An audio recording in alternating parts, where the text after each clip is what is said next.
I'd like to invite our speakers to come sit at the top desk here, and we've got just 4 minutes for some questions. So the first question to the gentleman here, please.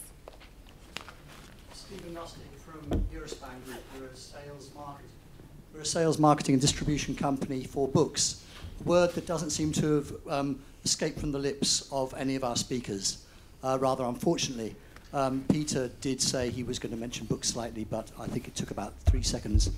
I just wanted to fill that gap by very quickly saying that this is a very, very interesting session, but a lot of the things said do not apply to books, specialist books. Particularly in developing countries, there are tenders for grants that reps from agencies like ourselves know about.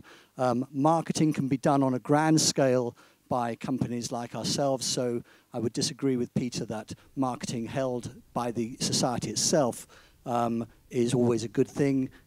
Contracting it out is a bad thing. I would say the actual opposite. Many societies, some in this room, have large book programs. Many libraries in the developing world and in Asia and Africa are developing book collections. So I would just say, please, let's not forget about books globally. Thank you for that point. We do have a follow-on session on the 26th of October. So Peter's actually speaking, so maybe you can take that point forward to your group and ask them to ensure that's raised. Certainly. Yeah, no, thanks, Stephen. Susan Heslett, London Mathematical Society. It's a comment really for Peter, because it's something which we discussed just before his presentation. And that is that while we as a society have got very close connections to our authors, what we don't have close connection to in terms of open access and the development of open access are the country initiatives which are taking place. All of our journals are hybrid. And one of the joys, and Sue, we will be moving to Wiley soon, 10 years after you were involved the last time we looked at tenders. But one of the joys of moving is that a large publisher can handle these countrywide initiatives, the research initiatives about double dipping, in a way that we cannot do. We can't provide that model. And the second part of that is that by working with a larger publisher, they give us the analytics. I know many small publishers who, once they contract out to a large publisher, sort of wipe their brows and start taking the cash and forget that any chance of development has to lie. So we're increasing our budget within the society for working with the publisher, in the sense that, you recognize that we've got to be the liaison point. And so there are ways of doing it beyond just keeping these things to yourself, I think. But if you get rid of all your publishing staff when you move to a larger publisher, then you are in serious trouble. Yeah, I completely see that point. And I think what I was trying to say really was that if you're that as a society, we have in our society we have there are orthopedic surgeons in our building every day, not every day of the week, luckily, certainly every week. And I don't think that happens in other places. So it was that proximity and an understanding, and being very close to the author base. I was just trying to make that, but absolutely understand about the whole range of mandates. What we'll be hearing, 693 different mandates, and that sort of thing. And that is tough to keep on top of. I agree. Yeah. We don't have much more time, but a question, yes, for this gentleman here. My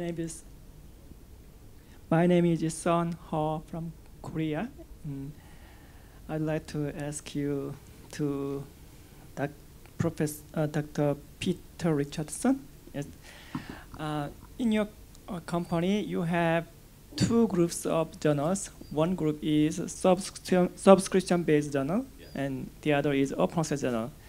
What is your expectation on the sustainability and the profitability of two groups of journals?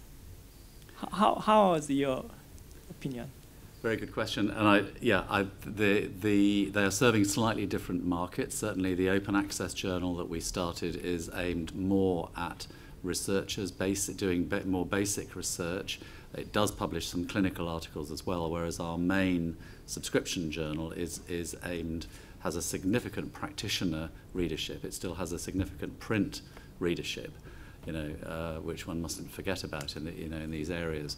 I don't see that. I don't see the main subscription journal as being likely to flip to open access in the foreseeable future. There was a very interesting presentation, I forget who it was from, I think someone from OUP at this meeting last year, listing some of the criteria that one should consider for flipping from subscription to open access. So the answer to your question is that I would think that will continue, but there are other, in terms of growth and new opportunities, there are more from our point of view. We see more in the open access field, and the journal that we launched has just received an impact factor, which is obviously a critical milestone for establishing any new journal, and particularly an open access journal where you're charging people money to publish. So it has met that, and I think will now go on to be successful.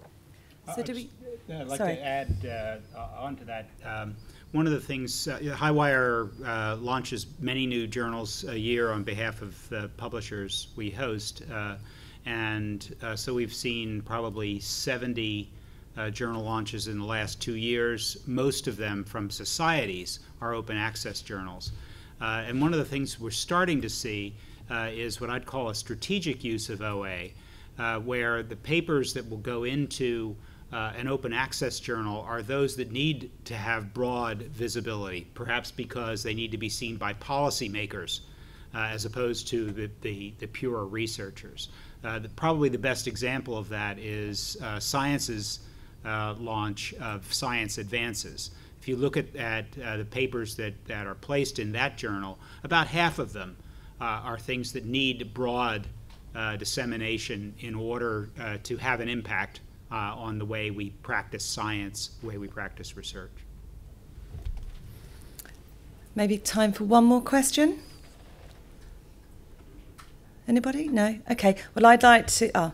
lady at the front. I've got the announcement at the end of the meeting for where the next things are. Great. Thank you. If you'd like to come up.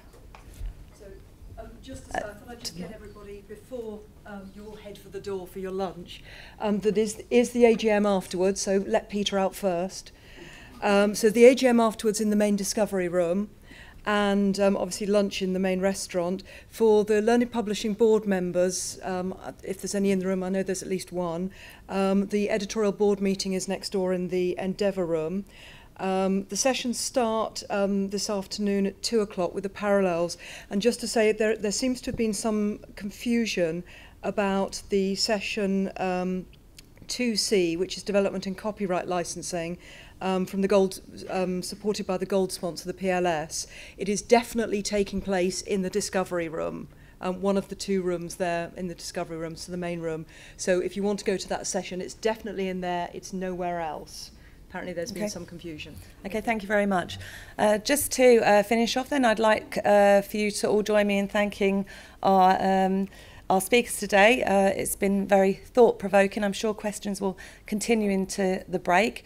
If you would like information about visors, there's some fact sheets on the side there.